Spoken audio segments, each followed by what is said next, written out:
The blood trail began at the automatic doors and ended at Margaret Sullivan's feet. In her 27 years at St. Straza and Catherine's Regional Medical Center, she'd seen everything, or so she'd thought, but nothing had prepared her for the golden eyes now locked with hers, pupils dilated with pain, and something else entirely trust. The pregnant cheetah swayed on 3 legs, the fourth dragging uselessly behind, steel trap teeth still embedded in flesh. Christmas lights blinked absurdly overhead, casting red and green shadows across spotted fur matted with desert sand and blood.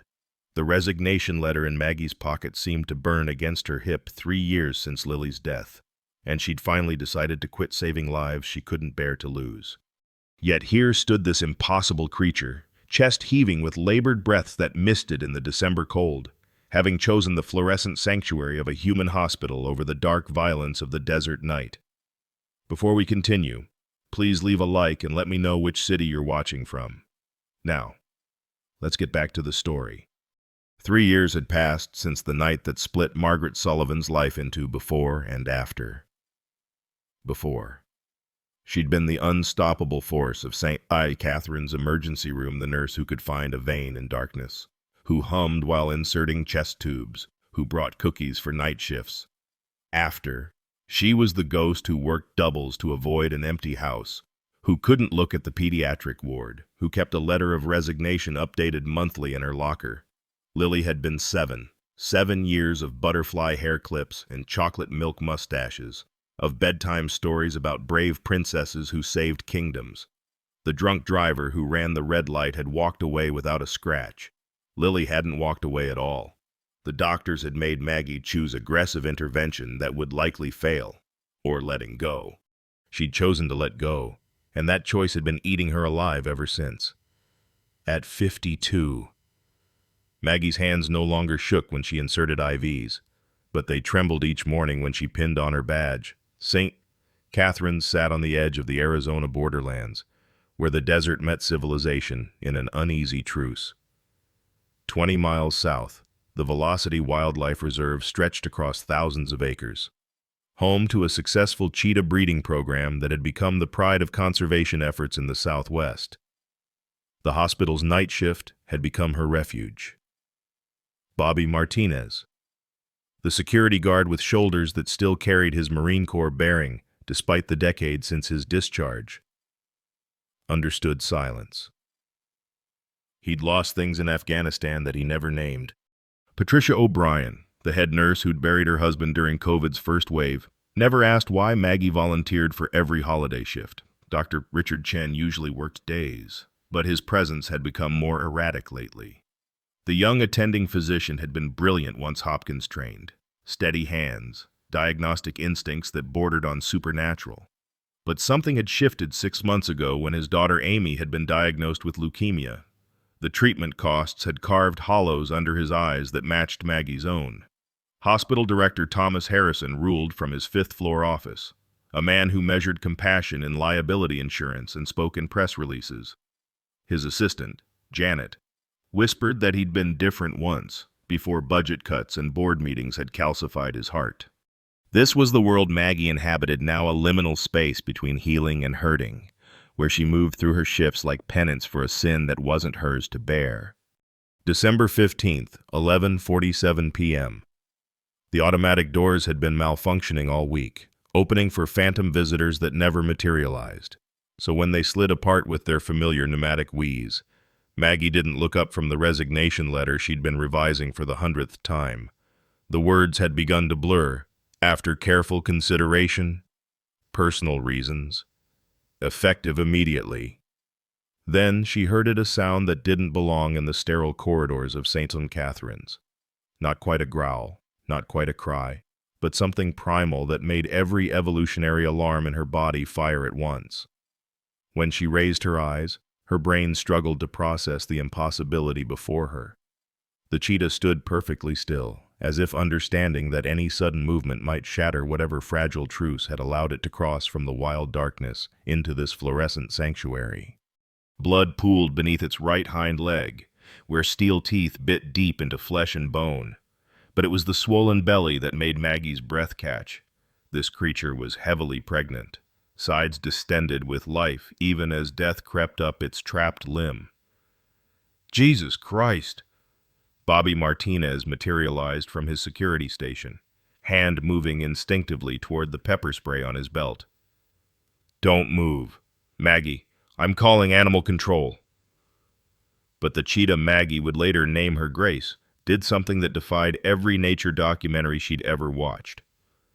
The cat limped forward 3 steps, dragging the trap that must have weighed 40 pounds, and lowered herself onto her left side.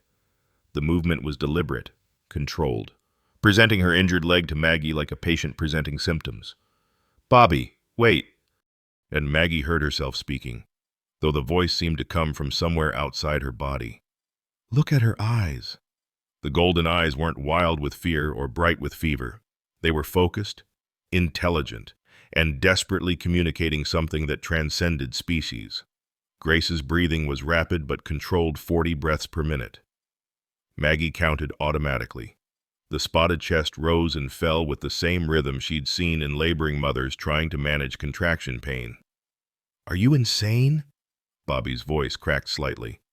That's a wild predator. In the hospital. We need to help her. Maggie stood slowly, her hands visible and open. Every training video she'd ever ignored about wildlife encounters screamed at her to stop, but something deeper than training moved her forward. She came here, Bobby, 20 miles from the reserve. She passed ranches with dogs, highways with cars, the veterinary clinic on Route 86. She came here. Grace's tail twitched once, not the aggressive lash of a threatened cat, but something almost like acknowledgement. A puddle of blood was spreading beneath her trapped leg, darker than it should be. Arterial damage. Maggie diagnosed automatically. Without intervention, Grace would bleed out within hours. I'm calling Harrison, Bobby said, phone already in hand. He's home, asleep. By the time he gets here and makes a decision, she'll be dead. Maggie knelt slowly, still 10 feet from Grace. This close. She could see the trap clearly, a monster of steel and springs. Its jaws designed to hold, not kill. Poacher's equipment. And so will her cubs. Grace made that sound again, not quite a growl, not quite a cry. Her tongue appeared briefly, panting. The blood pool was expanding. The resignation letter in Maggie's pocket felt like it weighed 1,000 pounds. She'd written about being unable to face another loss, about how empty the act of saving had become when you couldn't save the one who mattered most. The OR-7 is empty, Maggie heard herself say. It's being renovated. No cameras. No scheduled procedures until January. Maggie. No. Bobby's hand trembled on his phone. This isn't... We can't just... I became a nurse to save lives. Bobby. She rose slowly, decision crystallizing. Not to choose which lives deserve saving. The next 90 minutes unfolded like a fever dream. Maggie approached Grace with a pre-filled syringe of ketamine calculated for a 150-pound patient, a wild guess based on the cheetah's size. Grace watched her approach, those golden eyes tracking the needle. When Maggie was 3 feet away, close enough to smell the metal and blood and wild earth scent of her, Grace did something extraordinary. She extended her neck, presenting the muscle, and closed her eyes. The ketamine worked faster than expected. Within minutes, Grace's breathing deepened, though her eyes remained half open, watching. Bobby stood frozen by his station as Maggie commandeered a transport gurney. "Help me or don't," she said. "But I'm doing this." Bobby cursed in Spanish something about crazy white women and losing his job, but his hands were gentle as they lifted Grace onto the gurney. The trap weighed more than Maggie had estimated. It took both of them to maneuver it without causing more damage. The service elevator seemed to take forever. Grace's breathing had slowed to 30 breaths per minute. The blood trail they left would be impossible to hide come morning shift. Bobby muttered continuous prayers under his breath, but his hands remained steady on the gurney. OR-7 sat in the old wing, plastic sheets covering half the equipment for renovation that had been postponed 3 times due to budget constraints. But the surgical lights still worked. and the anesthesia machine had been left behind. Maggie's hands remembered their training as she intubated Grace's different anatomy, but the principle was the same. Oxygen is oxygen. Life is life. "I need to call someone," Bobby said, but he was already pulling on surgical gloves. "Then call Patricia," Maggie said, starting an IV line in Grace's front leg. "Tell her to bring the obstetric ultrasound from labor and delivery." "And Bobby," she looked up at him, this man who'd seen war but was shaking at the sight of a spotted cat on an operating table. "Tell her to bring my daughter's bear. It's in my locker. Bottom shelf." Bobby's eyes widened with understanding and something like pity, but he left without questions. Alone with Grace. Maggie worked with the muscle memory of 30 years. She examined the trap, a masterwork of cruelty. The steel teeth had punctured through skin and muscle, missing the femoral artery by millimeters, but the tissue damage was extensive, and the inflammation suggested it had been attached for hours. Grace's belly rippled with movement cubs responding to their mother's distress. The ultrasound would tell her how many, how viable, how much time they had. But even without it, Maggie knew they were running out of time. At 2:30 a.m., Patricia arrived with the ultrasound machine, her face a masterclass in professional composure despite the insanity of the situation.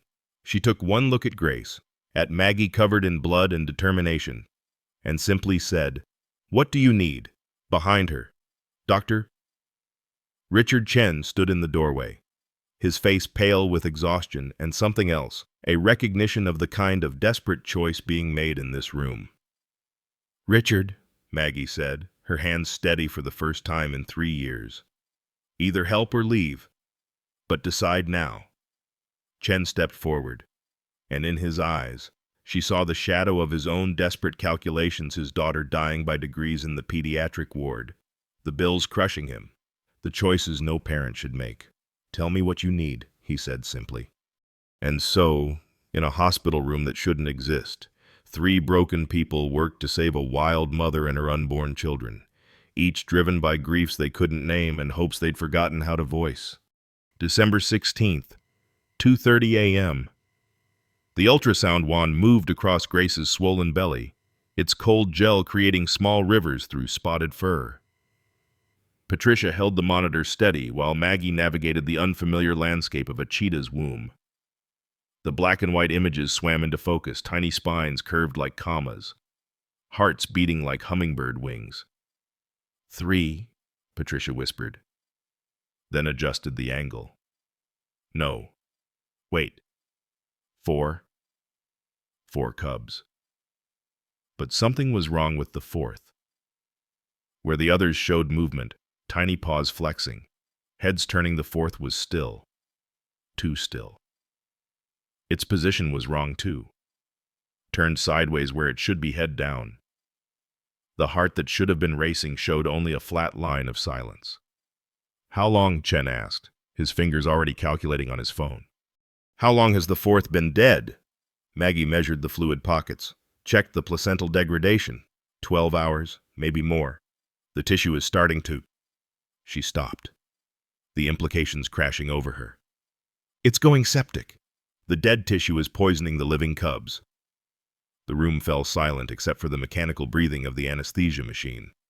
Grace's vital signs held steady, but Maggie could see the subtle signs of systemic infection beginning, the slight fever. The elevated white cell count from the blood work Patricia had somehow managed to run through the lab without questions. "We have to remove it," Chen said, his voice clinical, detached. "C-section. Remove the dead cub. Save the 3 living ones." "She's wild," Patricia countered. "The stress of surgery, the recovery time, the antibiotics, she might reject the surviving cubs entirely." "In the wild, that's a death sentence for them." Maggie stared at the monitor, at the 3 tiny hearts beating in defiance of the poison spreading through their small world. The 4th cub, already gone, was slowly taking its siblings with it. The parallels crashed over her like ice water. Lily's final night. The choice that haunted every sleepless hour since. the machines keeping her daughter's body functioning while her brain showed only flat lines. The doctor's gentle voice. We can continue aggressive intervention, but the likelihood of meaningful recovery is less than 3%. Or we can let her go peacefully. 3%. She'd chosen peace over that 3% chance, and she'd questioned that choice every day since. Now here was another mother, another impossible decision, another timer counting down to loss. Maggie. Patricia's voice pulled her back. We need a decision. Grace's breathing hitched even unconscious. Her body was fighting. The trap wound continued to seep blood despite the pressure bandages.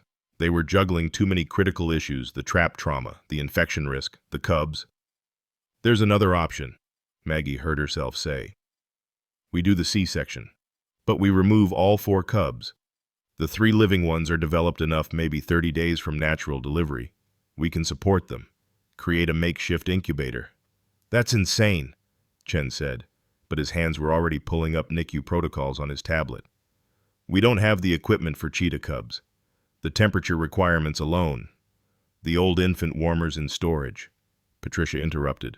From the NICU renovation. They were supposed to be donated but never were. She was already moving toward the door. I'll need 20 minutes. We don't have 20 minutes, Chen said, pointing at Grace's vitals. Her blood pressure is dropping. The infection is spreading faster than... A hand slammed against the OR door's window. Bobby stood outside, his face tight with panic. Through the glass, he mouthed Harrison, coming. Now. Thomas Harrison, the hospital director who measured lives in liability columns. If he arrived before they started, it was over.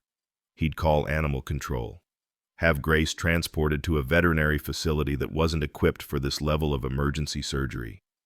By the time bureaucracy finished its dance, Grace and all 4 cubs would be dead. Do it, Patricia said, her voice steel. I'll handle Harrison. Chen, you assist Maggie. Bobby. She yanked open the door. You're going to have a radio malfunction. You never saw us. Your security cameras mysteriously stopped recording an hour ago. Bobby's Marine training kicked in. Ma'am. Yes, ma'am. He disappeared down the corridor.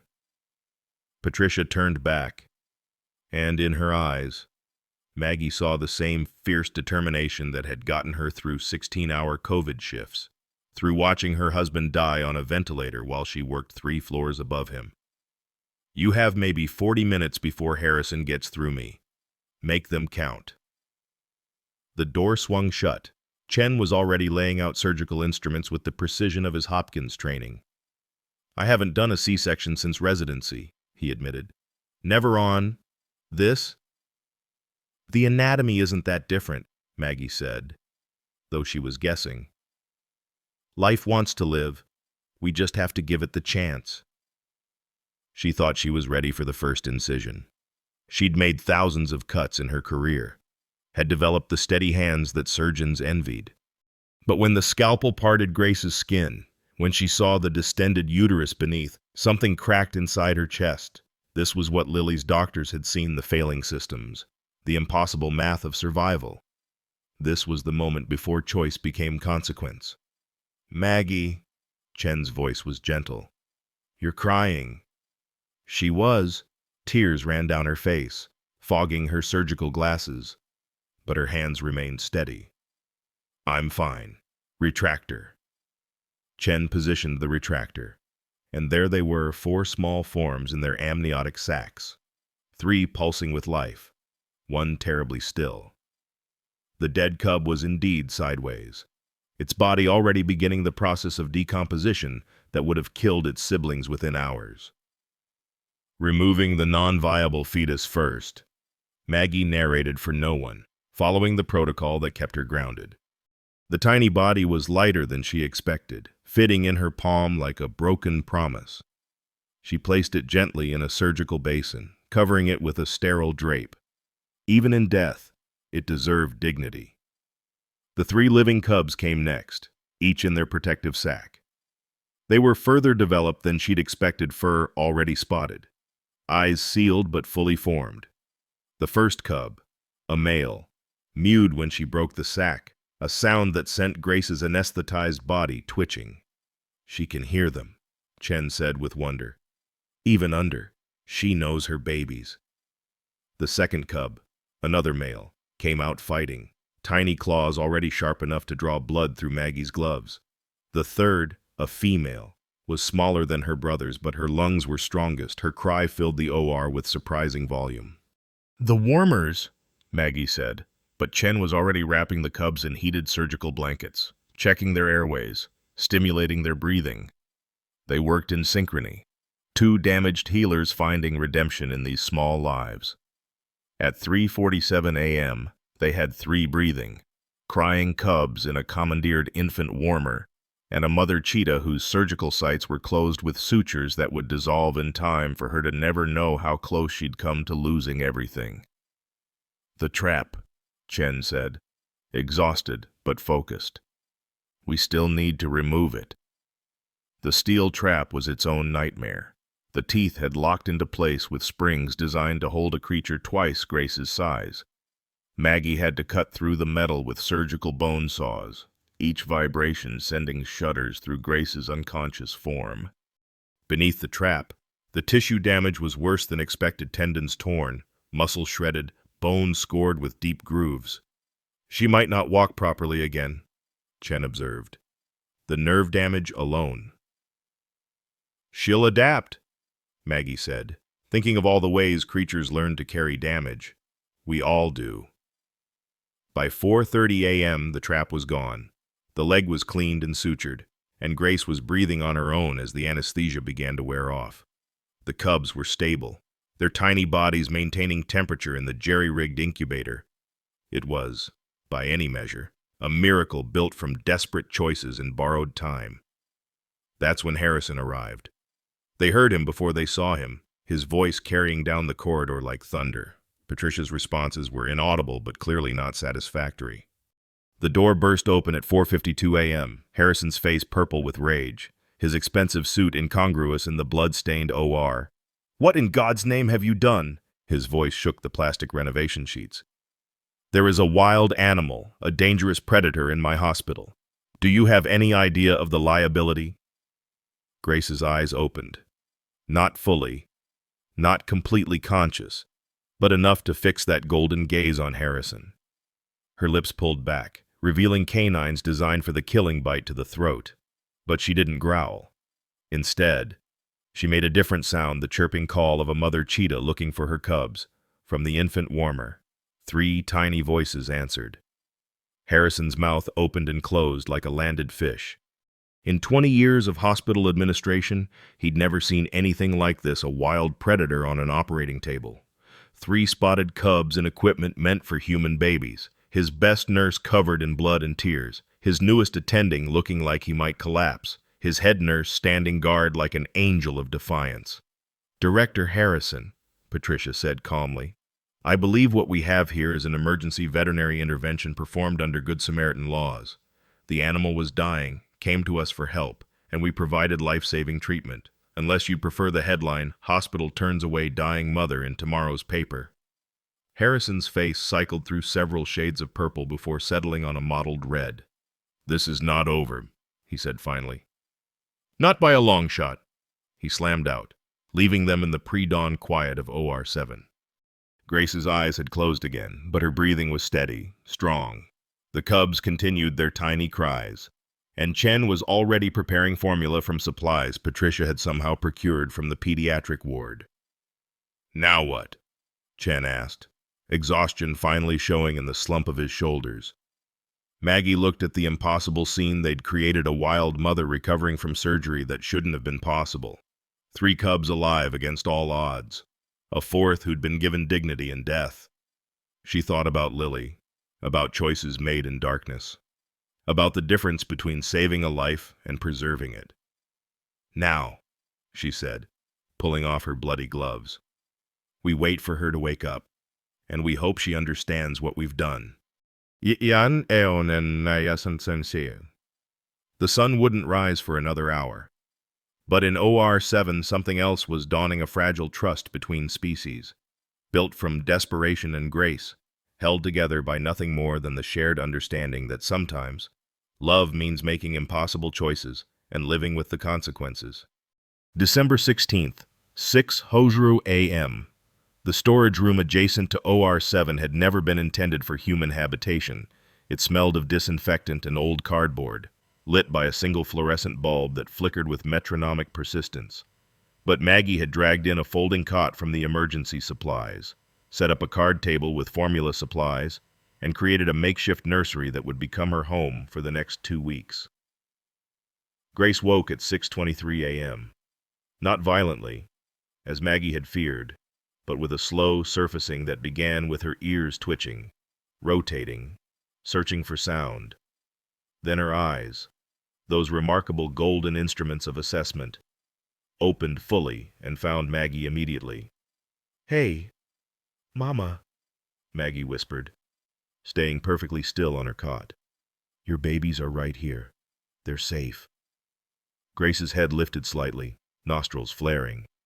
The cubs were in the repurposed infant warmer, 6 feet away, their small bodies rising and falling with healthy sleep. Grace made that chirping call again, soft, questioning. 3 tiny voices answered, and something shifted in Grace's eyes. Not quite trust, but perhaps the beginning of understanding. The first feeding was a negotiation. Maggie had prepared formula from the zoo veterinarian protocols Patricia had found online, heated to precisely 98.6 degrees, but Grace needed to see it, smell it, approve it. Maggie held the bottle where Grace could watch, then fed the first cub, the larger male, while Grace observed every movement. The cub latched immediately, his tiny paws kneading air as he nursed. Grace's whole body tensed, but she didn't move. When Maggie switched to the second cub, Grace made a different sound, lower, almost instructional. Maggie adjusted her hold automatically, and Grace settled slightly. By the third cub, the small female Grace was directing the feeding with small vocalizations, teaching this strange, 2-legged surrogate how to mother her young. Chen arrived at 8:00 a.m. with supplies hidden in a janitor's cart, more formula, heating pads, antibiotics for Grace. "Harrison's called an emergency board meeting for noon," he reported, checking Grace's surgical sites. "Patricia's running interference, but it's bad." "Let me guess," Maggie said, burping the smallest cub against her shoulder like she'd done with Lily a lifetime ago. "Liability, insurance, public safety. All of the above. Plus, he's threatening to report you to the nursing board." Chen's hands were gentle as he examined Grace's leg wound. The cheetah watched him but didn't resist. "The good news is the tissue looks better than expected. She might actually regain most of the function." "She's strong," Maggie said, watching Grace's eyes track her cubs. "She has reasons to be." December 18th. The routine had established itself with surprising ease. Grace would wake at dawn, check her cubs with those chirping calls, then watch Maggie perform the feeding ritual. By the third day, Grace was grooming the cubs after their bottles, her rough tongue working over their spotted coats while Maggie held them steady. Patricia brought news from the outside world. "Harrison's spinning it as a rabies risk," she said, watching Grace methodically clean her daughter. "He's got half the board convinced we're all going to die of some exotic disease. And the other half? The other half includes Margaret Foster, whose granddaughter was saved by an experimental treatment Harrison tried to block 3 years ago. She's asking uncomfortable questions about compassion and mission statements." The cubs were growing with astonishing speed. Their eyes remained sealed, but they were already attempting to crawl, pulling themselves forward on bellies still round with formula. Grace watched these efforts with what could only be described as maternal pride, occasionally nudging one back toward the warmth when it strayed too far. December 20th. Carlos Mendez, the night janitor, had been cleaning the corridor outside OR7 for 15 years. He'd kept his mouth shut about a lot of things: doctors crying in supply closets, nurses sneaking naps, the occasional forbidden cigarette on the loading dock. But this was different. He took the video on his phone at 10:47 p.m. when he thought everyone was asleep. Through the door's window, he captured Maggie sitting on the floor beside Grace, the 3 cubs piled in her lap, while Grace's rough tongue groomed Maggie's hair as if she were a 4th cub. The image was grainy, lit only by the emergency lighting, but the intimacy was unmistakable. By morning, the video had been sold to Channel 7 for $5,000, enough to cover Carlos's mother's diabetes medication for 6 months. December 21st. Sarah Mitchell stood outside St. Catherine's with her cameraman, her perfectly styled blonde hair unmoving in the desert wind. "Behind these walls," she intoned to the camera, "a scandal that challenges everything we thought we knew about the boundaries between human and animal, between medical ethics and compassion." The video played on the noon news, the evening news, and every news outlet in between. Hashtag Cheetah Mom began trending within hours. The hospital's phone system crashed from the volume of calls, some supporting, many condemning, all demanding answers. Harrison called another emergency meeting. Through the door, Maggie could hear his voice reaching octaves she didn't know were possible for a 60-year-old man. "This is a disaster. We're not a zoo. We're not equipped. We're equipped to save lives." Patricia's voice cut through. "Which is exactly what we did." The community divided with the swift certainty of a chemical reaction. The Mothers of St. Catherine's, a support group for women who'd lost children, issued a statement supporting Maggie's actions. The Safe Streets Coalition demanded Grace's immediate removal. The Indigenous Council reminded everyone that the land the hospital sat on had once been home to jaguars and wolves, that coexistence was older than concrete and steel. December 23rd. The cubs' eyes opened on the winter solstice. First the female, then her brothers, their blue-gray gaze finding first their mother, then Maggie. Grace made a sound Maggie had never heard before, a deep, thrumming purr that seemed to come from the earth itself. She touched each cub with her nose, marking them, claiming them, then looked at Maggie and made the same sound. Chen witnessed this, stopping in his tracks with the antibiotics he'd come to administer. "She's including you," he said quietly. "In her family unit. This shouldn't be possible." "None of this should be possible," Maggie replied. But she was smiling for the first time in 3 years. That evening, Patricia brought unexpected visitors. 3 women from the Mothers of St. Catherine's, led by Rebecca Thompson, whose son had drowned in the reservoir 5 summers ago. "We wanted to meet her," Rebecca said simply. "The mother who fought so hard to live." They stood at a respectful distance while Grace assessed them with those golden eyes. Then, in a gesture that defied every wildlife behavior manual ever written, Grace picked up her smallest cub and placed her gently at the edge of her space, allowing the women to see her properly. "She knows," Rebecca whispered, tears streaming down her face. "She knows we understand." December 25th. Christmas in OR7 was surreal. Patricia had strung lights around the renovation plastic. Bobby brought tamales his wife had made. Chen arrived with his daughter Amy, pale from chemotherapy but insistent on seeing the cubs. "Are they soft?" Amy asked, her bald head covered with a knit cap featuring reindeer. "Very soft," Maggie told her, "like clouds with spots." Grace watched the child with particular intensity. When Amy sat down outside the makeshift enclosure, Grace did something extraordinary. She picked up each cub, one by one, and placed them where Amy could see them clearly through the safety barrier. Then Grace herself lay down, her head turned toward Amy, and began to purr. "She's singing," Amy said with the certainty of childhood. "She's singing them a Christmas song." Chen's eyes filled with tears he didn't try to hide. December 27th. Sarah Mitchell returned, this time without cameras. She'd been investigating, she said, following leads that didn't add up. "The trap," she said, showing Maggie photos on her tablet. It's not a standard conservation trap. It's illegal, the kind poachers use. And there have been 3 other cheetahs found dead in the past 6 months, all with similar wounds. Someone's hunting them, Maggie said, ice in her veins. Someone with medical knowledge, Sarah corrected. The wounds showed evidence of attempted field surgery. Whoever's doing this, they're trying to keep the animals alive longer. For the exotic pet trade, most likely. Why are you telling me this? Sarah looked through the window at Grace, who was teaching her cubs to play fight, their tiny paws batting at each other with clumsy determination. Because that video I aired, I thought I was exposing a scandal, but I think I actually exposed a sanctuary. And whoever set that trap is going to want their merchandise back. December 28th. The board meeting was a war zone. Harrison had PowerPoints.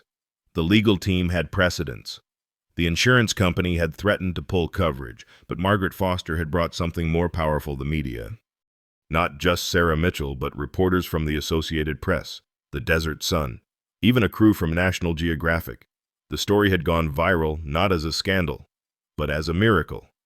The cheetah who chose a hospital, the nurse who chose compassion, the cubs who were thriving against all odds.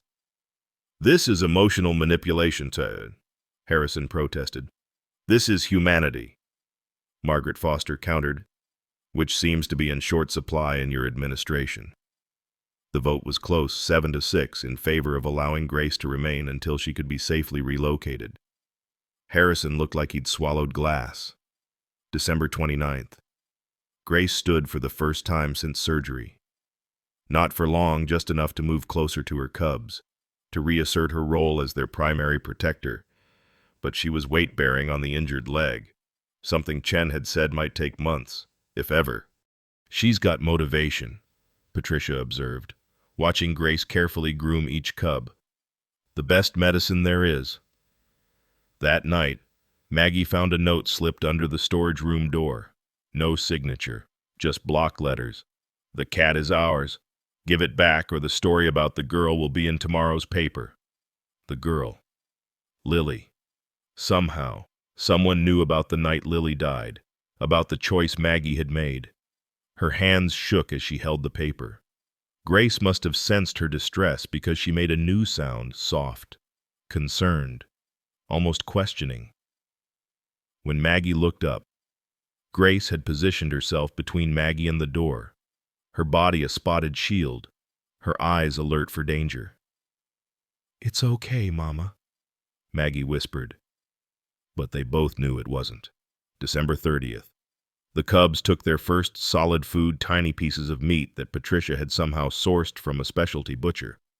They attacked it with enthusiasm that would have been comical if the situation weren't so precarious. Grace demonstrated the proper way to eat, tearing small pieces and chewing with exaggerated care for her babies to mimic. Chen arrived with news. Harrison's been getting pressure from somewhere else. Not the board, something external. He's scared. The poachers. Maybe, or someone protecting them. Maggie. Amy heard something during her treatment yesterday. One of the other parents is married to a state wildlife official. They're planning a raid. Tomorrow. New Year's Eve. When staffing is minimal. Maggie looked at Grace, who was now teaching her cubs to stalk a stuffed mouse Patricia had brought.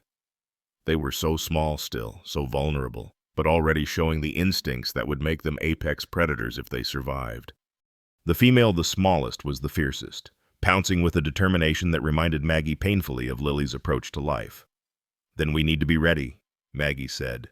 That night, she didn't sleep. She sat with Grace in the dim emergency lighting, the cubs piled between them like a bridge between two species. Grace's breathing was steady, trusting, her eyes occasionally opening to check on her babies before closing again. Maggie thought about trust, how it was earned in increments, but could be shattered in an instant. She thought about Lily, about the trust her daughter had placed in her to make the right choice, even when there was no right choice to make. She thought about Grace, who had walked into a human hospital and placed her life and her cubs' lives in the hands of strangers. The storage room had become something sacred, a space outside normal reality, where a woman broken by loss and a wild mother fighting for life had found each other.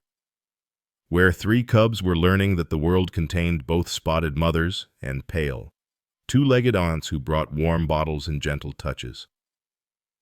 As December ended and a new year loomed, Maggie held the threatening note in one hand while her other hand rested on Grace's warm flank.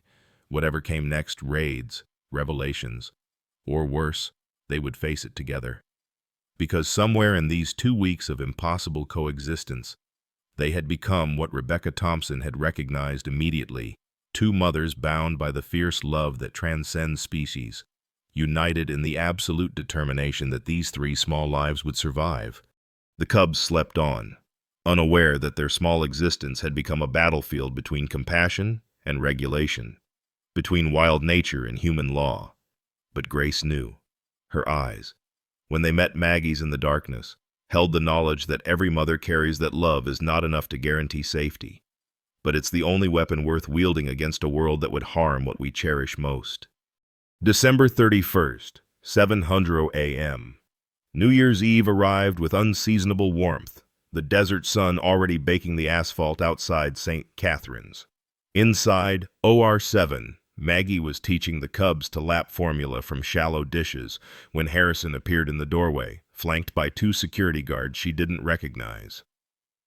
"It's over," he said, his voice carrying the weight of external pressure. "The Department of Wildlife Services will be here at 9.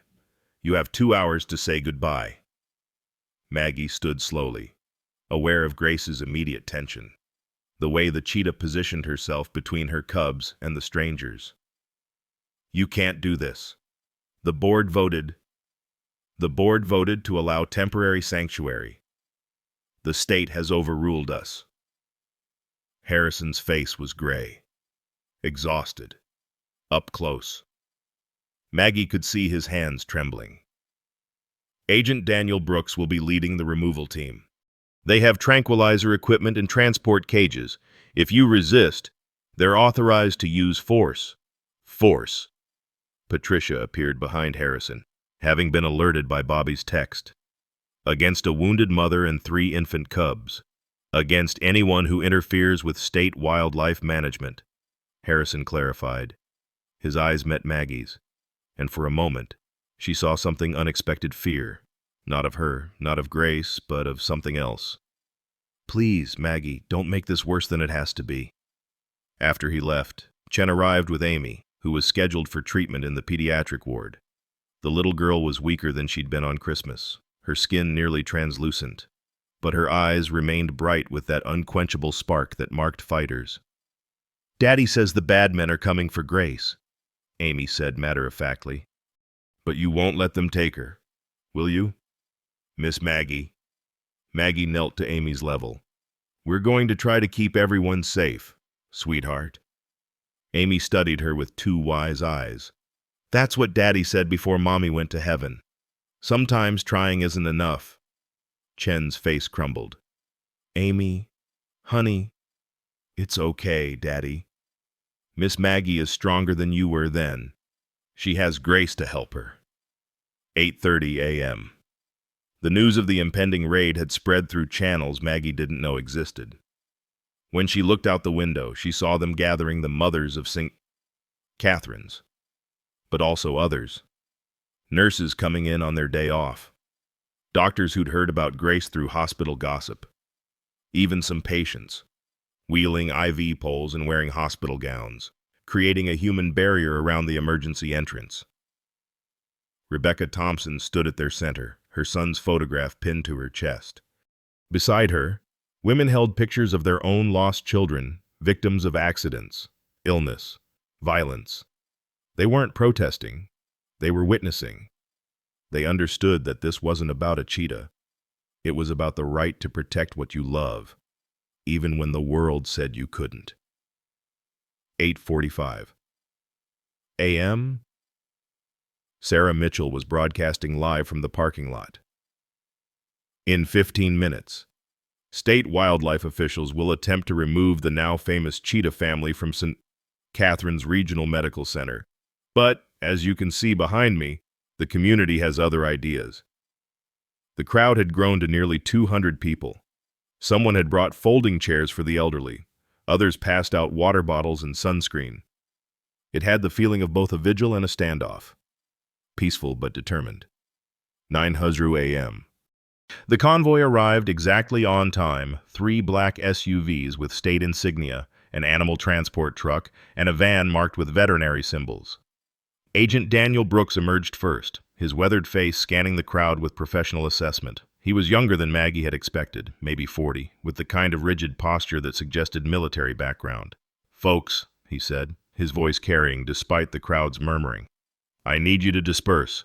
We're conducting a lawful removal of a dangerous animal." "The only danger here is you," someone shouted from the crowd. Brooks's jaw tightened. "I have a court order. Anyone interfering will be arrested." That's when Judge Eleanor Fitzgerald's Lincoln Town car pulled up. The crowd parted for the 70-year-old woman who'd been serving the county for 3 decades.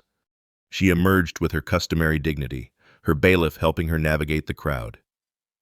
"Agent Brooks," she called out, "I believe there's been a procedural error." Brooks turned, clearly recognizing her. "Judge Fitzgerald, this is a state matter." "Indeed it is, which is why I'm confused about this court order you mentioned." She held up a document. "Because 40 minutes ago, I issued an emergency injunction preventing the removal of the animals pending a full hearing on January 5th. Brooks's face darkened. "You don't have jurisdiction." "I most certainly do when it involves potential animal cruelty. The mother is still recovering from surgery. Moving her now could constitute unnecessary harm." Judge Fitzgerald's voice was steel-wrapped in Southern courtesy. "Unless you have a federal order that supersedes mine," the standoff crystallized. Brooks on one side with his team, the judge on the other with the crowd, and in the middle, Harrison looking like he wanted the earth to swallow him whole. Inside OR 7. Maggie watched through the window while Grace paced, her injured leg barely slowing her. The cubs, sensing their mother's agitation, huddled together in the warmer, their small cries adding to the tension. Grace's golden eyes never left the door, her body coiled with the kind of tension that preceded violence in the wild. "She knows," Patricia said quietly. "Somehow, she knows they're here for her." 10:30 a.m. The negotiation had moved to Harrison's office, but Maggie could follow it through Bobby's updates. Brooks was on the phone with his superiors. The judge was citing precedents. Harrison was sweating through his second shirt of the day. Chen sat with Grace, who had finally stopped pacing but remained hypervigilant. "I need to tell you something," he said to Maggie, his voice barely audible. "The trap, I know who set it." Maggie's blood chilled. "What?" "There's a man, Victor Petrov. He runs an exotic animal operation out of Nevada. Black market stuff selling cubs to private collectors." Chen's hands shook as he prepared Grace's antibiotics. 6 months ago, when Amy got sick, the bills started piling up. Insurance covered some, but the experimental treatments? He trailed off. "Richard, what did you do?" "Nothing. I swear." But Petrov approached me. Said he'd pay off Amy's medical debt if I helped him acquire specimens. Provided medical care for the animals he caught. Kept them alive for transport. Chen's voice broke. I said no, but he didn't accept that. He's been pressuring me ever since. And the trap was meant for a young male they'd been tracking. Grace was just in the wrong place. Chen looked at the cubs, now play fighting despite the tension. Petrov knows they're here. He's the one pressuring Harrison, threatening to expose things about the hospital financial irregularities, a patient death that was covered up 2 years ago. Does Harrison know about Petrov? No. Harrison thinks it's coming from the state level, but Petrov has connections everywhere. Chen pulled out his phone, showing Maggie a text. 48 hours or the girl's treatment ends. Maggie understood immediately. Petrov wasn't just threatening to expose the hospital. He was threatening to cut off Amy's access to black market medications that were keeping her alive. 11:00 a.m.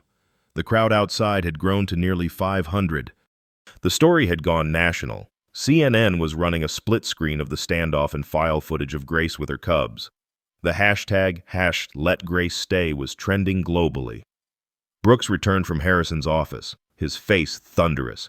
He approached the crowd with 6 officers in tactical gear. "By order of the state, I'm commanding you to disperse." "No." Rebecca Thompson stepped forward, the other mothers flanking her. "We've buried our children. We've followed every rule, every law, every proper procedure. And where did it get us? Empty houses and broken hearts. This mother," she pointed toward the hospital, "chose to trust humans with her babies' lives. The least we can do is stand witness." Brooks signaled his team. They moved forward, but the crowd didn't scatter. Instead, they linked arms, creating human chains. The elderly sat down on the asphalt.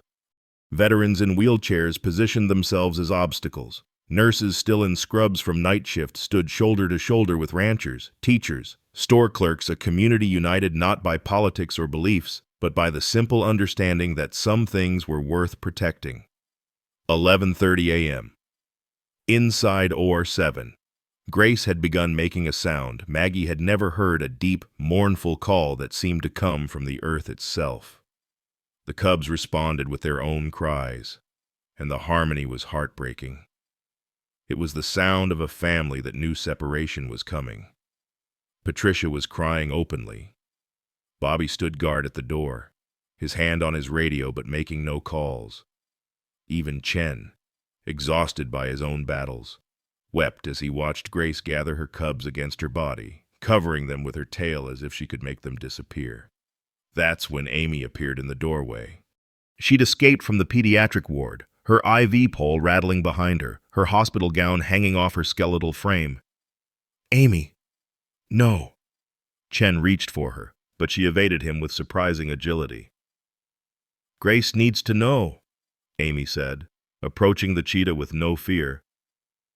"She needs to know we won't let them take her babies."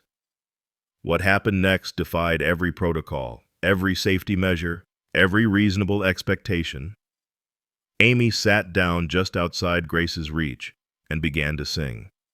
It was a simple song, a lullaby her mother had sung before the cancer took her. Her voice was thin but pure, carrying across the chaos with crystalline clarity. Grace's mournful call stopped, her golden eyes fixed on this small, dying human child who was offering comfort to a wild predator. Slowly, carefully, Grace extended her head toward Amy, not quite touching, but close enough that Amy could feel her breath. "See?" Amy whispered. "Mommies don't leave their babies, not if they can help it." Noon. Judge Fitzgerald returned with a document that made Brooks step back. "Federal injunction," she announced. "Signed by the Ninth Circuit Court. The removal is stayed until a full hearing can determine whether these animals fall under the Endangered Species Protection Act." Brooks's radio crackled. "Stand down," came the order. "Return to base." The crowd erupted in cheers, but Brooks wasn't finished. He approached Maggie, who had come outside to hear the ruling. "This isn't over," he said quietly. "Whoever wants these animals has deep pockets and long reach. That judge bought you time, nothing more." As the convoy pulled away, Harrison appeared, looking haggard. "You have 1 week," he told Maggie. "The hearing is January 5th. If you lose, they take Grace and the cubs, and you lose your nursing license. If you win," he trailed off, "if we win, then God help us all, because the people pulling these strings don't like to lose." January 1st. New Year's Day dawned with Grace taking her first real steps since surgery. Not far just across OR 7 to where her cubs were attempting to climb the makeshift barriers Patricia had constructed. Her leg held, though she favored it heavily. Chen arrived early, Amy too sick to come but insisting he check on her cheetahs. "Petrov called," he said. "He's giving me 24 hours to deliver the cubs, or he releases everything about the hospital, about me, about Amy's off-book treatments." "We'll figure something out," Maggie said, though she had no idea what. That afternoon, Sarah Mitchell arrived with a laptop. "I've been investigating Petrov," she said. He's connected to 3 other poaching operations, all using the same model catch breeding females, sell the cubs to private collectors. But here's the interesting part. One of his biggest clients just got arrested in Dubai. Sheikh Ahmed al-Rashid. His computers were seized. And his correspondence includes detailed discussions about acquiring cheetah cubs from Arizona, dates, locations, even mentions of a medical contact at a regional hospital. Chen went pale. But I know, Sarah said. But someone did. Someone's been feeding Petrov information from inside this hospital. January 2nd. The revelation came from an unexpected source. Janet, Harrison's assistant, appeared at OR7 at 6 a.m., looking terrified. "I need to tell you something," she said. "About Dr. Harrison."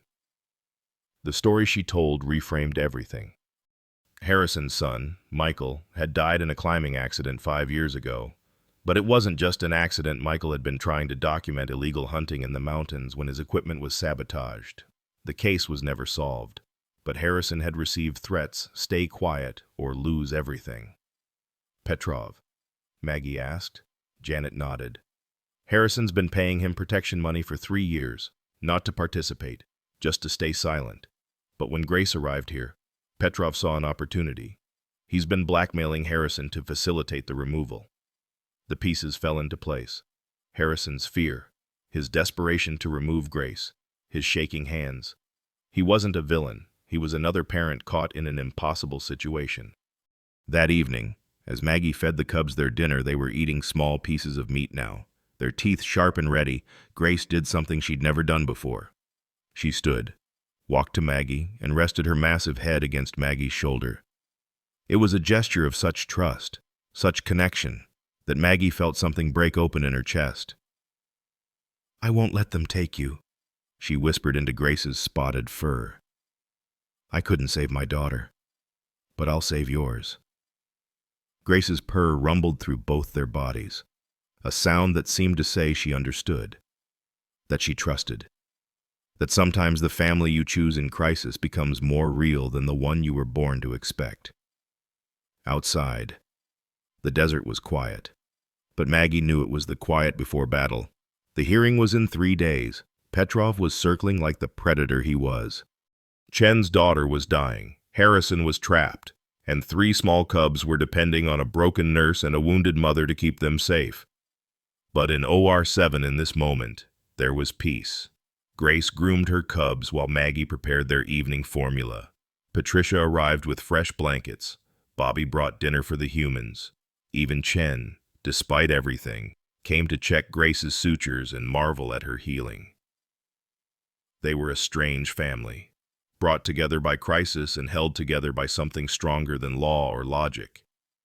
They were bound by the fundamental truth that Grace had recognized when she dragged herself through those hospital doors sometimes. Salvation comes from the most unexpected places, and sometimes the wounded heal each other in ways that medical science can't explain. The hearing loomed. Petrov's threats escalated. But in this converted operating room, 2 mothers, 1 human, 1 wild had created something that transcended species' absolute determination that these 3 small lives would not become commodities in someone else's cruel trade. January 3rd, 4:00 a.m. The order arrived by courier, delivered to a sleeping hospital by a man who didn't care that he was shattering lives. Bobby Martinez signed for it, his hand steady despite the weight of what he held. He stood outside OR7 for 20 minutes, watching through the window as Maggie slept on her cot. Grace curled around her cubs, before finally knocking. "Maggie," he said softly.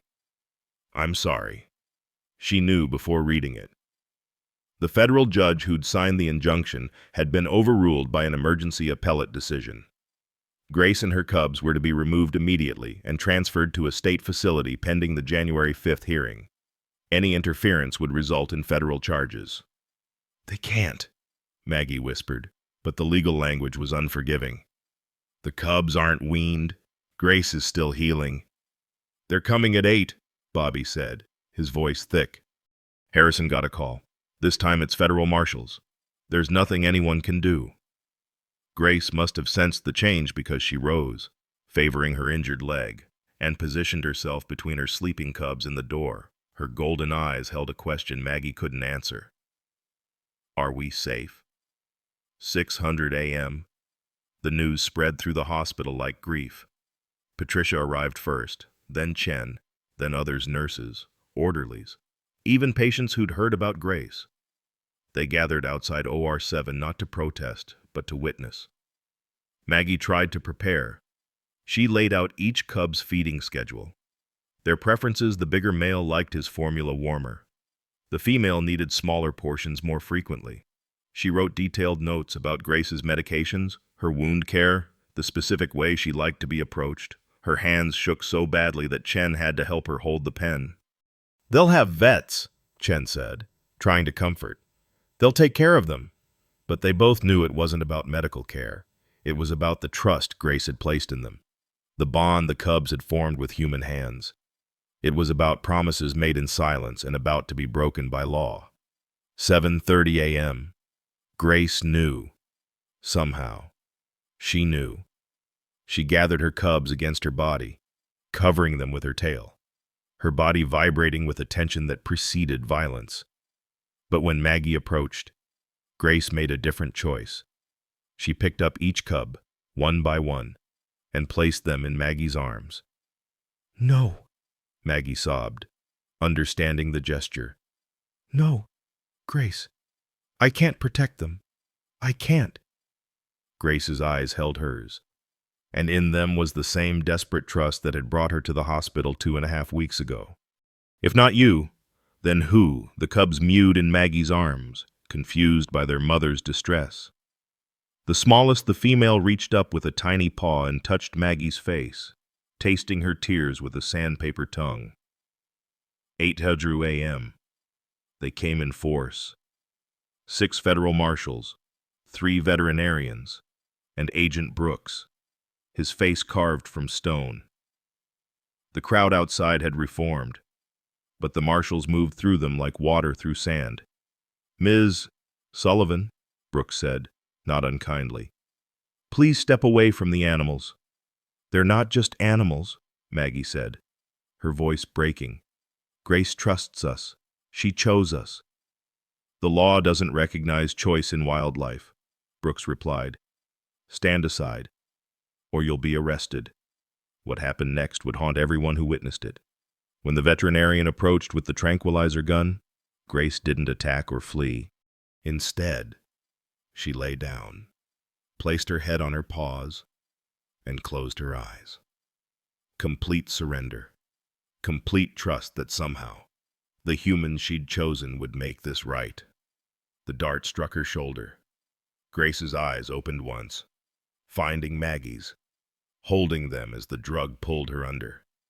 Her last conscious act was to reach out with one paw toward her cubs in Maggie's arms. The cubs' cries when they took them were unlike anything Maggie had ever heard. Not the mewing of hungry babies, but something primal and desperate.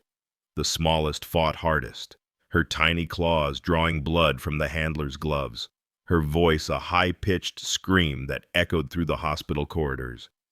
"Please," Maggie begged, falling to her knees. "Please. They're too young. They need their mother. They need proper wildlife management," Brooks said, signaling his team. "Not human attachment." They loaded Grace's unconscious form onto a stretcher, her injured leg dragging, the surgical site beginning to seep blood from the rough handling.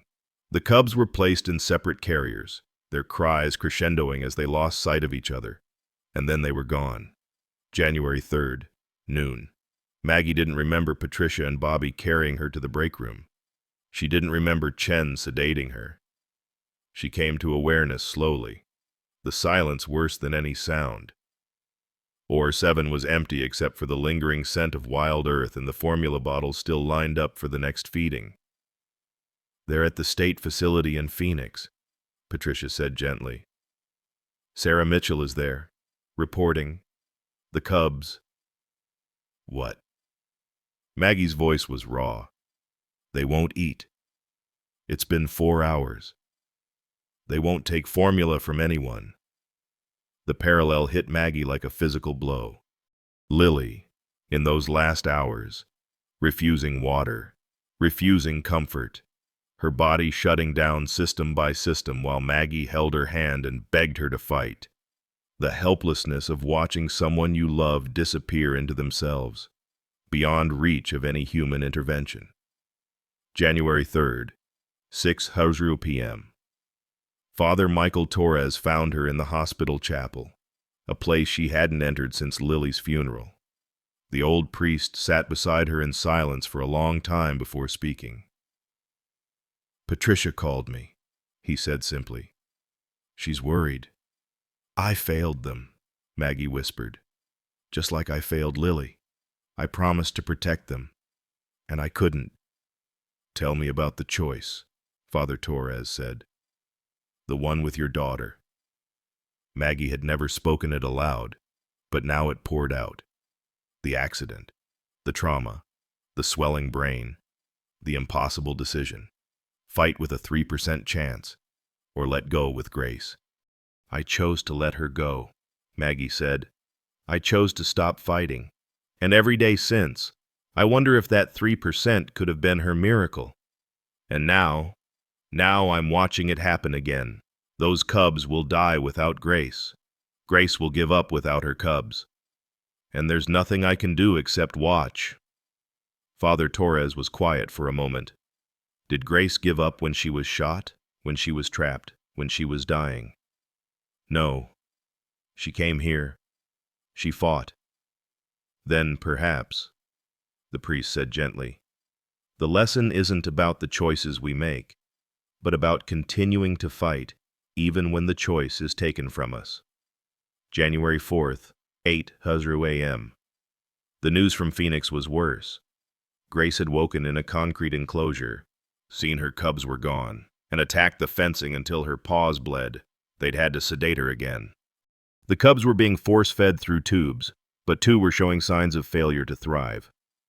Chen arrived at the hospital with Amy, who insisted on being brought despite barely being able to walk.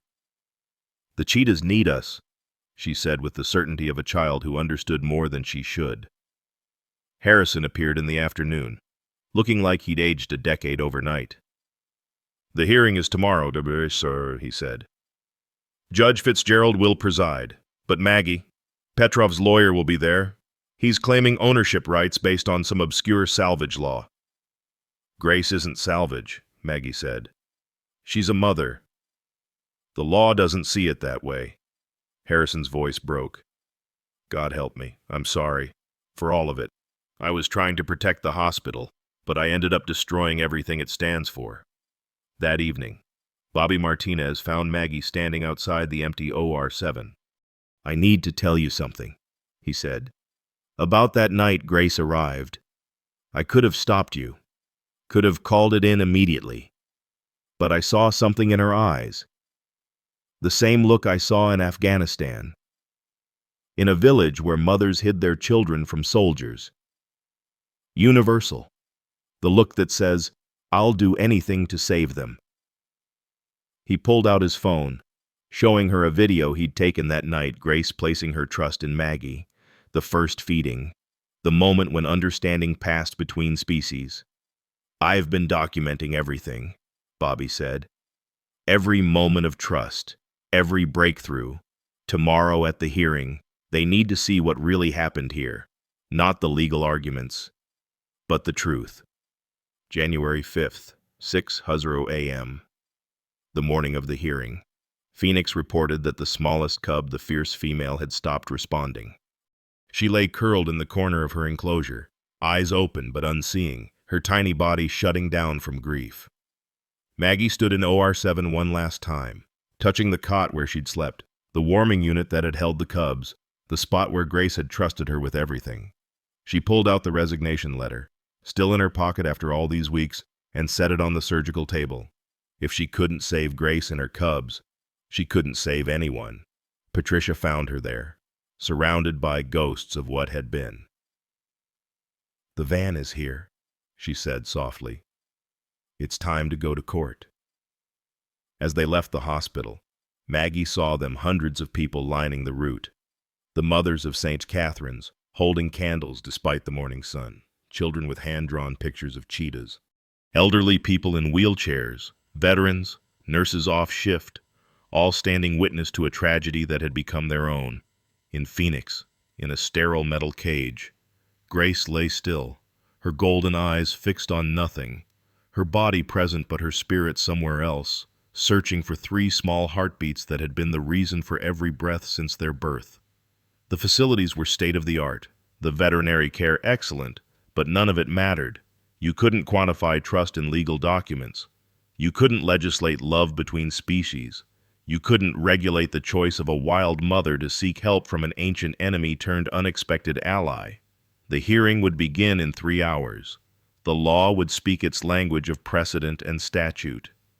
But in the silence between words, 3 cubs were dying of separation. A mother was surrendering to despair, and a woman who'd already lost 1 daughter was about to watch it happen again, helpless against the machinery of civilization that confused regulation with wisdom, policy with compassion.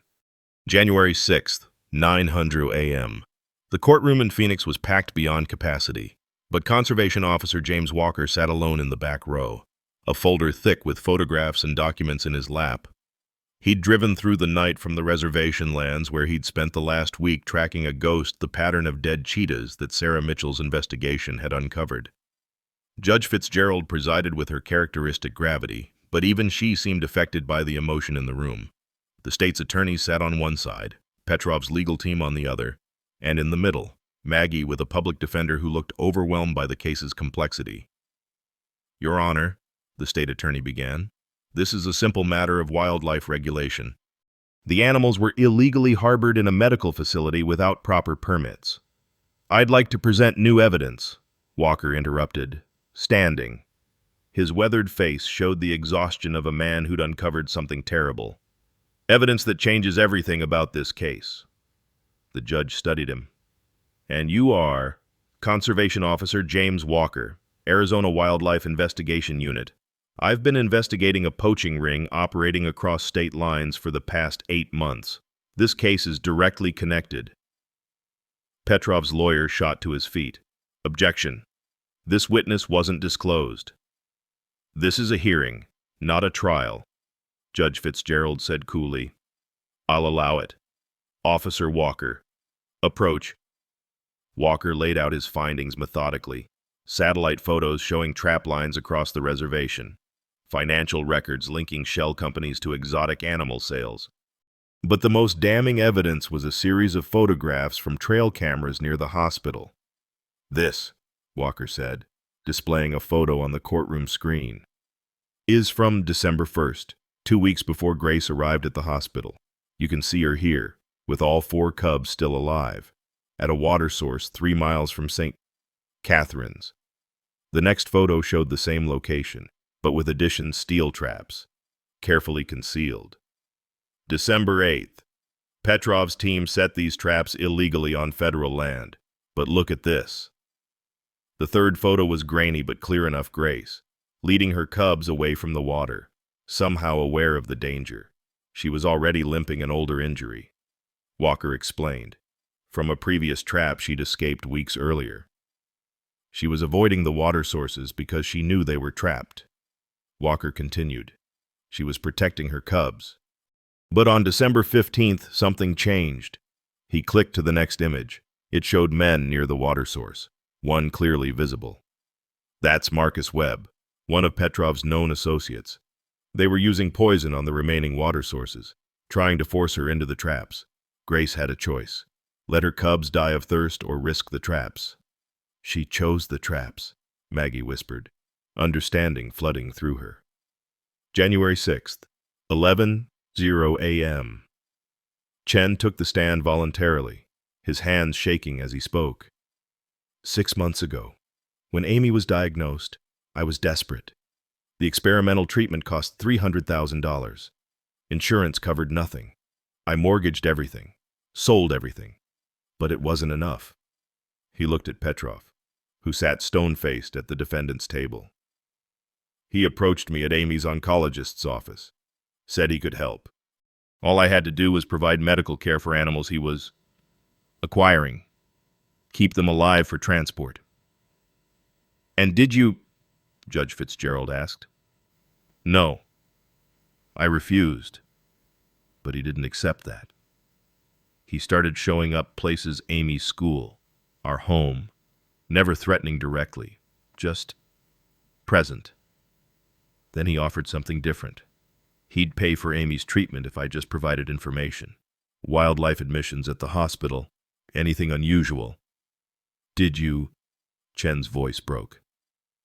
I told him about a hawk that came in 3 months ago, just a hawk. But I swear, I never told him about Grace. I didn't know she was there until after Maggie had already taken her in. Petrov's lawyer objected again, but Judge Fitzgerald was looking at something else: Chen's phone records, subpoenaed that morning by Walker. Dr. Chen. These records show no communication with Petrov or his associates after December 1st. Can you explain? I cut him off. When Amy got sicker, I realized I was becoming someone she wouldn't want as a father. I'd rather her die with dignity than live knowing what I'd done for the money. January 7th, 9:00 a.m. Sarah Mitchell had been investigating all night, and what she'd found changed everything. She presented it to Judge Fitzgerald in chambers, with all parties present. This is security footage from St. Catherine's, going back 3 months, Sarah said, loading the video. Watch the parking lot. The grainy footage showed a small figure by the dumpsters near the hospital's loading dock. A child, maybe 8 years old, leaving something before running away. The timestamp read October 15th, 2:00 a.m. Again, October 22nd. Sarah continued. Another video. Same child, same location. October 29th, November 5th. Every week, like clockwork. What were they doing? The judge asked. This. Sarah showed enhanced footage from November 12th. The child was leaving. Meat looked like chicken near the dumpster. And in the shadows, barely visible, a spotted form emerged to eat. Grace, Maggie breathed. She was coming to the hospital before. Gets better, Sarah said. She pulled up employment records. The child is Emma Rodriguez. Her mother, Maria, works night shifts in the hospital cafeteria. Emma would sneak out while her mom worked, stealing meat from the kitchen to feed what she thought was a stray dog. Walker picked up the narrative. Grace was hunting farther from her territory because the water sources were being poisoned. She found a reliable food source at the hospital. When she got trapped, she didn't go to the nearest place. She went to the place where a child had been kind to her. January 7th, 2:00 p.m. Emma Rodriguez sat in the witness chair, her legs swinging because they couldn't reach the floor. Her mother had given permission for her to testify, though she looked terrified. I named her Spots, Emma said quietly. I knew she wasn't a dog, but she was hungry, and Mama always says we should help hungry creatures. Were you scared? Judge Fitzgerald asked gently. At first, but she never came close. She'd wait until I left, then eat, except once. Emma's voice got smaller. I fell down and scraped my knee real bad. I was crying, and she came out of the shadows and just looked at me, like she was worried. What did you do? I stopped crying, and she made this sound, like a chirp. Then she went back to the shadows. After that, I wasn't scared anymore. Harrison stood suddenly. Your Honor, I need to say something. His lawyer tried to stop him, but Harrison shook him off. Emma Rodriguez is my granddaughter, my daughter's child. Maria is my daughter. We've been estranged for 5 years, since my son died. She took the cafeteria job under her maiden name because she didn't want my help. His voice broke. I didn't know Emma was feeding Grace. I didn't know any of it until yesterday. The courtroom erupted. Petrov's lawyer demanded a mistrial. The state attorney called for a recess. But Judge Fitzgerald hammered for order. Let me see if I understand, she said slowly. This cheetah had been visiting the hospital for months, fed by a child. When she was injured and poisoned water sources threatened her cubs, she sought help from the place where she'd experienced human kindness, and the response was to criminalize the people who helped her. January 8th, 10:00 a.m. Walker's final evidence was devastating. He'd found Marcus Webb, who'd agreed to testify in exchange for immunity. Webb laid out Petrov's entire operation, the systematic trapping of breeding females, the black market sales, the network of corrupt officials who looked the other way. Grace was special, Webb said. Perfect genetics.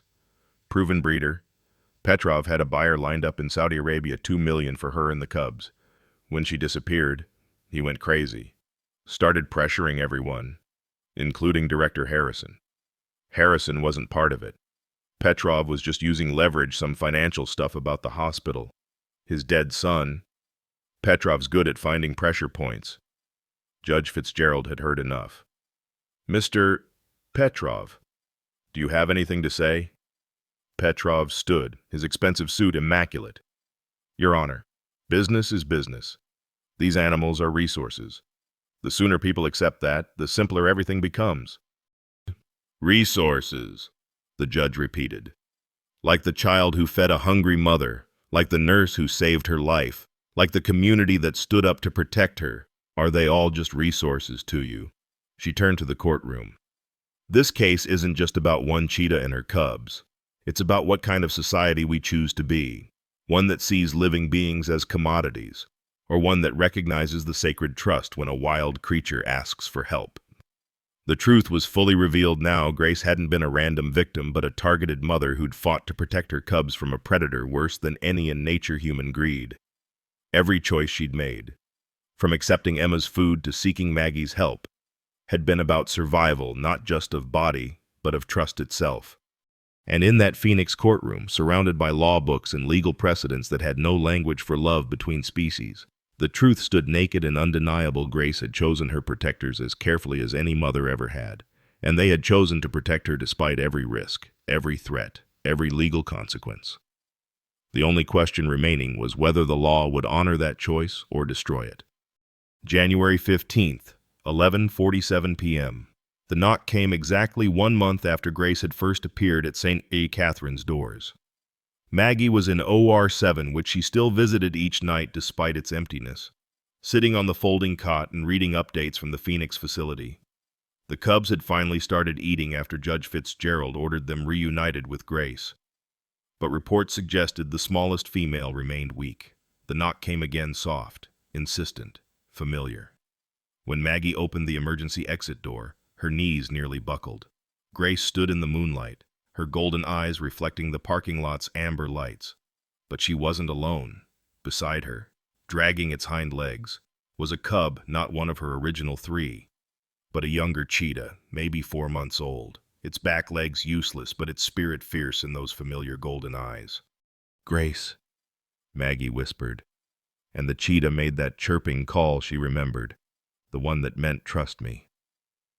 Grace picked up the paralyzed cub with infinite gentleness and carried it to Maggie's feet, setting it down with the same deliberate care she'd shown when presenting her own cubs weeks ago. Under the harsh emergency lighting, Maggie saw it clearly, a perfect heart-shaped spot on the cub's forehead, as distinctive as a birthmark. The cub looked up at her and mewed, a sound that broke through every wall Maggie had built. She knelt slowly, her hands trembling as she examined the small body. The paralysis was complete from mid-spine down, likely from a trap, based on the scarring. But the cub's front legs were strong, its eyes bright with intelligence and that spark of fierce determination she recognized. "Where did you come from?" Maggie asked, though she was really asking Grace. Grace made a different sound, turning toward the desert and back, her message clear. "I found this one who needs what you can give." Bobby Martinez appeared, having seen everything on the security monitors he'd supposedly fixed after the last time. "Maggie, if they find out she's here..." "They won't," Maggie said, gathering the paralyzed cub in her arms. It weighed almost nothing, all bones and spirit. "Because Grace was never here. This cub was dropped at our doors by persons unknown." Bobby looked at Grace, who stood perfectly still. waiting. And her, Grace answered by pressing her massive head against Maggie's shoulder one last time, that deep purr rumbling through both their bodies. Then she turned and melted into the desert darkness, leaving only paw prints in the dust and a broken cub who needed exactly what Maggie needed to give a reason to heal through healing others. March 1st. The Phoenix courthouse was standing room only for the final hearing. 3 weeks of testimony, evidence, and public pressure had led to this moment. Judge Fitzgerald entered with a thick document that would either destroy or vindicate everyone involved. "This court," she began, her voice carrying absolute authority, "has reviewed extensive evidence regarding the events at St. Catherine's Regional Medical Center. We've heard from wildlife experts, medical professionals, ethicists, and members of the community." She looked directly at Petrov, who sat in custody after being arrested on federal poaching charges. "We've also heard evidence of a criminal conspiracy that perverted conservation law for profit. Regarding the primary matter, the intervention by Ms. Margaret Sullivan and hospital staff to provide emergency medical care to a wild animal, this court finds that their actions, while technically outside standard protocol, represented the highest ideals of both medical ethics and human compassion." The gallery erupted, but she hammered for silence. "Furthermore," she continued, "evidence clearly shows that the cheetah known as Grace actively sought human assistance, demonstrating a level of interspecies communication that challenges our legal frameworks. The court rules that no criminal charges will be filed against any hospital staff involved." Chen stood suddenly. "Your Honor, I need to say something." His testimony over the past weeks had helped convict Petrov, but now he looked different, lighter somehow. "I was weak. I let fear for my daughter compromise everything I believed in, these people." He gestured to Maggie. "Patricia. Bobby showed me what real courage looks like. It's not about being unafraid. It's about choosing right, despite the fear." Harrison stood next. The weeks since the truth came out had aged him, but also somehow renewed him. "St. Catherine's Regional Medical Center formally apologizes to everyone involved. We lost sight of our mission to preserve and protect life. All life. Effective immediately. We're establishing a wildlife emergency fund and protocols for future situations where human medical intervention might save endangered animals." Judge Fitzgerald nodded. "There's one more matter. The cub currently in Ms. Sullivan's care, the one with special needs who mysteriously appeared at the hospital in January. Given Ms. Sullivan's proven expertise and the cub's inability to survive in the wild, this court grants permanent custody under a special wildlife rehabilitation license."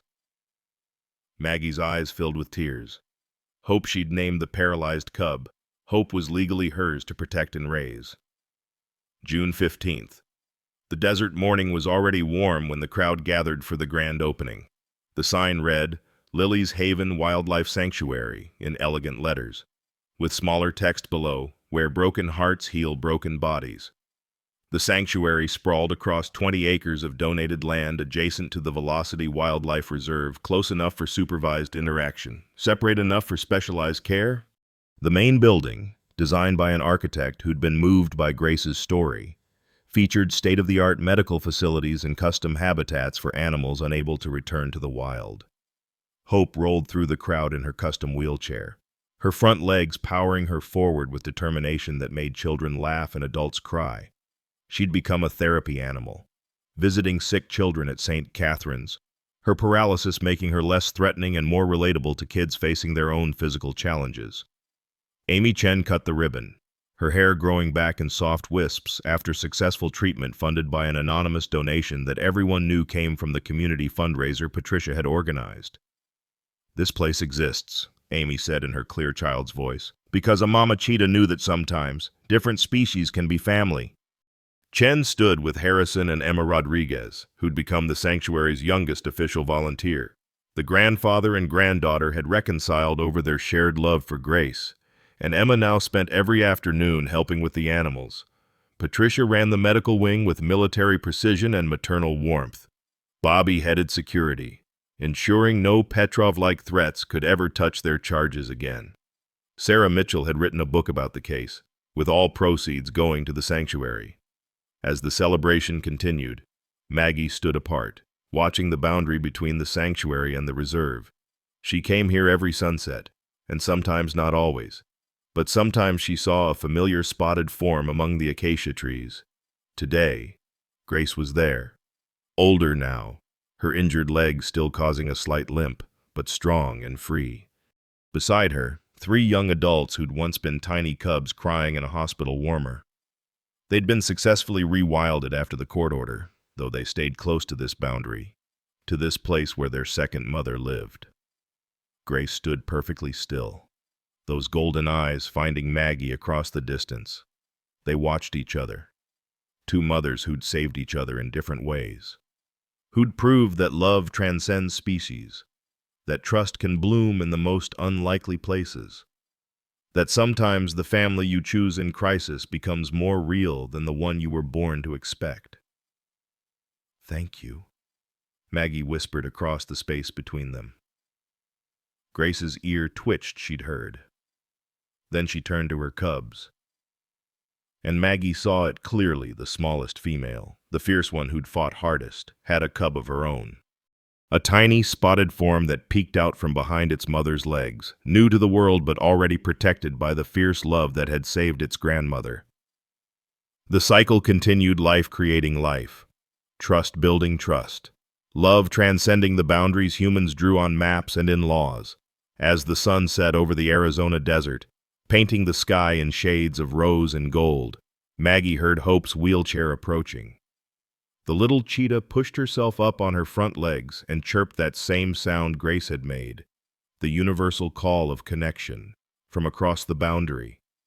An answering chirp came, then another, then 3 more. A chorus of voices, wild and free, calling to their extended family in the sanctuary. Maggie lifted Hope from her wheelchair, holding her so she could see Grace and the others. Hope's purr rumbled through both their bodies, the same frequency as her wild kin, the same sound Grace had made that night she'd placed her trust in human hands. "See them," Maggie whispered to Hope. "That's your family too. Different but the same. Apart but connected." Hope reached out with one paw toward the distant figures, and Grace took 1 step forward, then another, closing the distance just slightly. Not enough to cross the boundary, she was wild and would remain so, but enough to show she remembered, she honored, she continued to trust. In that moment, everyone at the sanctuary felt it, the thing that couldn't be captured in court documents or medical records or news reports. The truth that Grace had known when she dragged herself through those hospital doors. Sometimes salvation comes from the most unexpected places, and sometimes the wounded heal each other in ways that science can't measure, but hearts understand perfectly. The sanctuary would grow. More animals would come, some to be healed and released. Others, like Hope, to find new purpose in their brokenness. Children like Amy would visit and learn that strength isn't about being unbroken, but about choosing to continue despite the breaks. Mothers like those in the support group would find comfort in watching Grace's cubs thrive. Proof that love transcends even death. But in this moment, as the last light faded and the first stars appeared, 2 mothers stood on either side of a human boundary that no longer divided them. One had lost a daughter and found a purpose. The other had risked everything for her cubs and discovered that trust, once given to the right heart, creates bonds that no law can break and no distance can sever. Maggie's voice carried on the evening wind, words she'd never thought she'd say again. "Love you too, baby girl." She was speaking to Hope, to Lily's memory, to Grace, to all the broken, beautiful creatures who'd taught her that healing isn't about forgetting loss, but about choosing to love again despite it. Grace answered with that deep, rumbling purr that carried across the desert, a sound that meant, "I know, I understand, I remember, we are family," and they were. I need to tell you something about that night, the real reason I remember every detail of Grace's story. You see, I was there, not as a nurse or doctor, but as someone seeking my own salvation in those sterile corridors. I'd come to St. Catherine's that December night planning to say goodbye to my sister, who worked the night shift. Goodbye forever, if you understand my meaning. But then I saw it through the window of OR7, a wild mother trusting a broken woman with everything precious to her. I watched Maggie weep over those cubs while Grace, even sedated, reached out to comfort her. Two mothers, both wounded, creating a family from fragments of loss and instinct. That's when I understood what we all miss, until life forces us to see family isn't just blood or species or even proximity. It's the choice to trust when trust seems impossible. It's Grace walking 20 miles on a shattered leg because a child once shared her lunch.